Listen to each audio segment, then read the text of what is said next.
À ce niveau, on va construire le, le modèle de notre application qui est la base de l'application.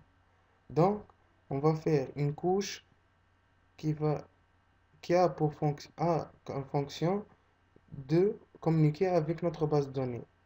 Donc, commençons par la création d'une modèle qu'on appelle Link to SQL qui a pour principale fonction le rendre notable de notre base de données sous forme de classe. Donc, après la création, on va faire un drag and drop de la classe LSVP et soirée dans notre link to SQL. Qu'on a vu, qu'on a, Comme on a vu déjà dans la vidéo, voici la table LSVP et soirée est sous forme de classes maintenant. Ensuite, on va créer une classe qu'on va l'appeler soirée repository dans le dossier modèle aussi, qui permet de définir toutes les méthodes CRUD ou les méthodes qui communiquent avec notre base de données telles que find all soirees, find upcoming soirees, et save, et la méthode avoir get soirees et add. Donc, on a ici, commençons par la création de notre classe. Donc, pour faire tout cela, il faut tout d'abord faire appel à notre base de données,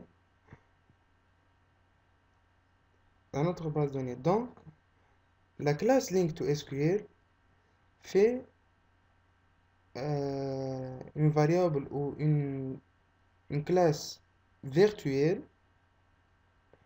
pour faire la communication avec notre base de données. Elle est appelée automatiquement, elle prend le nom de projet, il l'ajoute data context. Donc, on va faire comme on a vu ici, private, réserve soirée, data context, une variable qu'on a appelée db égale new, réserve soirée, data context. Commençons par la création de la première application qui est find soirees, qui permet de retourner une liste contient toutes les soirées déjà stockées dans la table soirees.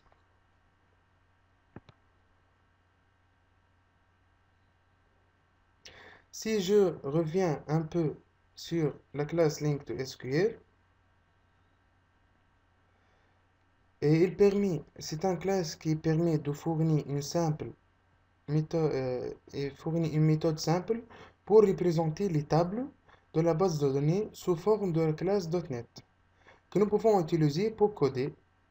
Dans le cas de notre application organisée, nous allons l'utiliser pour faire correspondre les tables soirée et RSVP de notre base de données avec des classes soirée et RSVP. Donc, comme on a vu ici, une méthode find all soirees retourner toutes les soirées qui ont stocké dans la table soirée dans notre base de données. On va créer maintenant une deuxième méthode qui s'appelle find upcoming soirée qui permet de retourner toutes les soirées qui ont comme date d'événement supérieure à la date du système.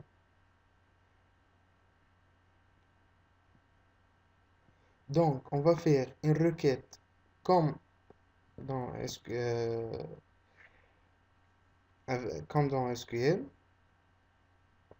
return from soirees, where return from soirée in db.soirees, where soirees.event.date supérieur à la date time.now. Donc, comme on a vu ici, notre classe classe soirée repository. Elle est déjà créée. Il contient la méthode find all dinners, find all soirees, find upcoming soirees, get soirees, and add, et méthode delete, une méthode save.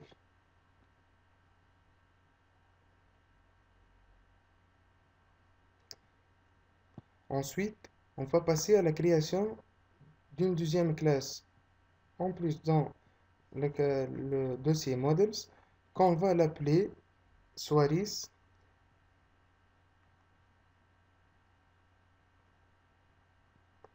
qui permet d'ajouter du contrôle des données et de règles métiers à nos classes. Donc,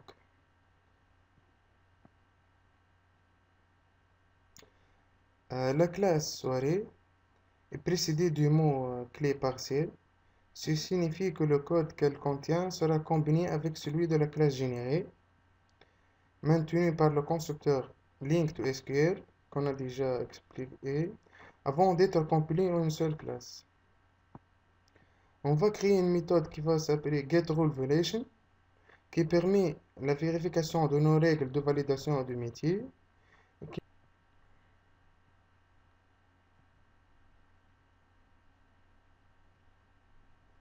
Donc, comme on a vu ici, c'est une fonction qui s'appelle FontValidator, qui permet de valider les numéros de téléphone introduits par l'utilisateur. Chaque pays a une requête regs qui définit la structure ou le formule qui peut construire le numéro de téléphone. Et comme on a vu dans la vidéo, voici un exemple de notre pays Tunisie. Et déjà, et on a déjà créé notre partie de l'architecture MVC, c'est le modèle.